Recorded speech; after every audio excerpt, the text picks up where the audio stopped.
This one for? Teacher Dea. Oh, you- Teacher Camille. Oh, Teacher Camille. Oh, you put. The other one? For Teacher May.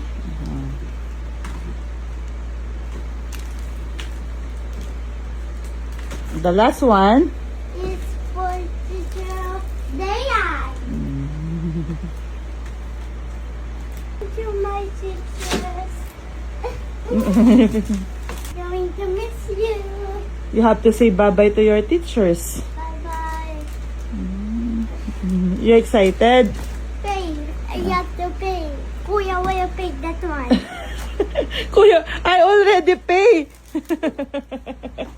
They have to pay. No, they don't need to pay. Oh, I decided to give you teachers. you give that one to teachers. You're excited. That's for Teacher Camille, and this one for Teacher May, and this one for Teacher Dayan. You love your teachers. Yes. You're going to miss them. Yay. Oh, because grade 1, you have a different teacher na. Then you hug them. You hug them tomorrow. Yes. And then you say, I love you. I love you. Talaga naman. Tomorrow you will wear Dress. what color? Pink. What's the design? Flower. And then you go to... Hotel. Ay, no, you wear Some blue hat. You will toga. toga. And then you go to... Hotel. And then you walk. On the stage. And then they will give you... Flower. They will give you star. See, Star and certificate. it's a cute play. And then, congratulations! Congratulations! Are you excited? Yes! Ito yung ina-explain niya kanina na susuotin niya bukas. So, ito yung toga ni Jace. First time niya magtotoga kasi nung last nursery, wala naman silang toga. Nakadress lang sila. So, ngayon meron silang toga at cap.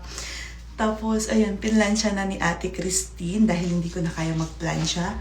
At last minute, nakahanap ako ng dress na kakasya sa kanya kasi si Jay, 6 years old pa lang siya pero yung size niya, pang 10 to 12 na. So, ito yung nabili kong dress para sa kanya. Kaya, alam niya, ganyan ko siyang nire-ready para hindi siya mabigla.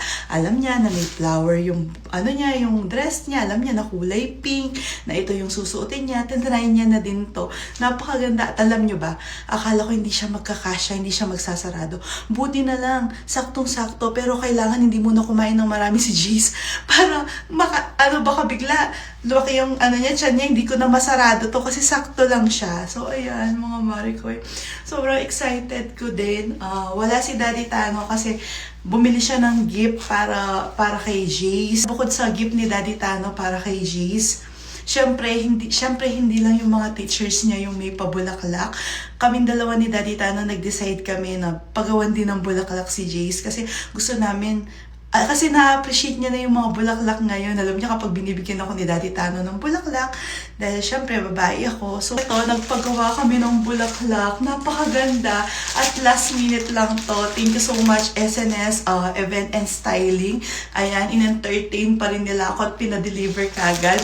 Napakaganda ng bulaklak. So bukas, hindi pa alam ito ni Jace. Bukas, itatago muna namin siya sa paper bag and then pagkatapos ng graduation niya or after niyang makita sa stage, doon namin siya ibibigay. At saka yung gift ni Daddy Tano para sa kanya. Meron din nga akong gift sa kanya kaso hindi nakahabol. For delivery pa lang siya. Ayan, galing pa ng Japan yung gift ko sa kanya. Ang ganda! Grabe! Sobrang excited. So, ayan, dadali niya yung bulaklak na to. Ang ganda-ganda. At, syempre, surprise na lang kung anong gift ni Daddy Tano at kung ano yung gift ko sa kanya. Kasi, nasa Japan pa. Na-delay yung delivery. Ayan. Thank you so much, SNS. Grabe, napakaganda. Napakabango din ng bulaklak. Ito yung gustong-gusto ko. Sabi ko, simple lang, kulay pink. Kasi si Jace nga yung graduation niya, gusto niya nakakulay pink siya. Tinanong ko talaga siya. So, excited na kami. Excited na ako. At feeling ko, papunta pa lang kami doon, iiyak na ako.